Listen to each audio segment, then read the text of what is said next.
সন্তানকে এই পৃথিবীর আলো দেখাতে গিয়ে এবার রীতিমতো বাড়ি, সংসার সব কিছু ত্যাগ করলো স্রোত। হ্যাঁ বন্ধুরা, ভিডিওটা লাইক দিয়ে দেখতে থাকুন। যে মুহূর্তে কিনা অপারেশন থিয়েটার থেকে স্রোতস্বিনী বের হওয়া মাত্রই যখন স্রোতস্বিনীকে সার্থক চেপে ধরে এবং বলতে থাকে যে স্রোত, তুমি কিন্তু এবার বড্ড বেশি বাড়াবাড়ি করে ফেলছো, তুমি কেন বুঝতে চাইছো না বলো তো? আমি যে কথাটা বলছি সেটা তোমার এবং আমাদের দুজনের ভালোর জন্যই বলছি, এবং এমনটা তো না যে তুমি কোনোদিনও কনসিভ করতে পারবে না। তাহলে তুমি শুধু শুধু হয়তো কি জেদ করছো কেন বলো তো?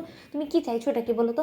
আমার অসম্মতিতে তুমি এই পৃথিবীতে এই সন্তানটাকে নিয়ে আসবে, তারপরে আমার উপরে একটা বোঝা হয়ে দাঁড়াবে, এটাই তো চাইছো তুমি। যেখানে কিনা আমি বারবার করে বলছি যে আমি এই মুহূর্তে এই দায়িত্বের জন্য রাজি না।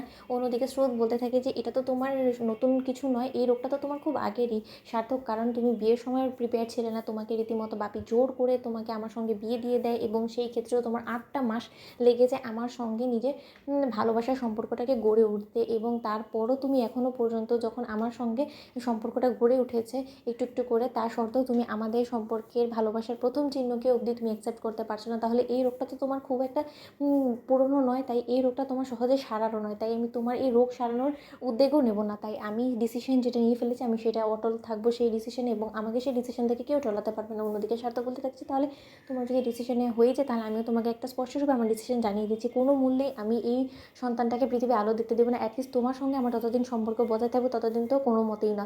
অন্যদিকে স্রোত বলতে থাকে, আর যদি তোমার বাড়িতে না থেকে আমি যদি সন্তানটাকে নিয়ে তোমার বাড়ি থেকে শুরু করে তোমার সংসার সব কিছু ত্যাগ করে এখান থেকে চলে যাই, তাহলে তো তোমার কোনো প্রবলেম হবে না, তাই না?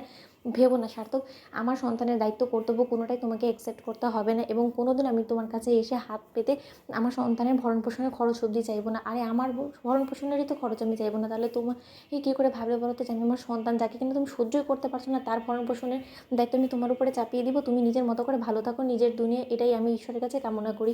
অন্যদিকে সার্থককে সেখানে রেখে যখন স্রোত অবশেষে বাড়ি ফিরে আসে, এবং স্রোতকে এরকম কাঁদো কাঁদো অবস্থায় দেখে সার্থকের পিসিমণি যখন স্রোতের পেছন পেছন ছুটে যায়, ঠিক সেই মুহূর্তে স্রোতকে প্যাকিং করতে দেখে সার্থকের পিসিমণি বলতে থাকে যে কী ব্যাপার, স্রোত তুই কথা বলছিস না কেন? বলতে তুই কি এরকম প্যাকিং করছিস কেন, বল না। অন্যদিকে যখন স্রোত বলতে থাকে যে পিসিমণি আমি এই সংসার এই বাড়ি সব কিছু ছেড়ে চলে যাচ্ছি, ভেবো না আমি অনেকটা দূরে যাবো না, আমি আমার বাপের বাড়িতেই যাবো, কারণ আমার তো মাথার গোছা ঠাঁই নেই।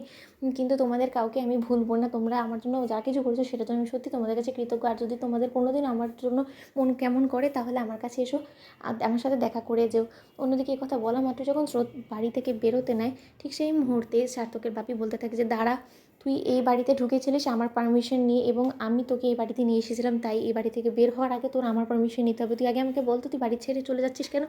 অন্যদিকে সার্থক সেখানে চলে আসে, এবং স্রোত বলতে থাকে যে তুমি বরঞ্চ তোমার ছেলেকে জিজ্ঞেস করে নাও না কেন, কারণ আমাদের এক ছাদের তলা আর থাকা সম্ভব হচ্ছে না বাপি, কারণ ওর আর আমার মতে একদমই মিলছে না, কারণ কোনো মতেই সন্তানটাকে রাখতে চায় না। ও আমাকে এই সন্তান টার্মিনেট করে দিতে বলছে। তো লাইক আমি সেটা সাবস্ক্রাইব করতে বলো না।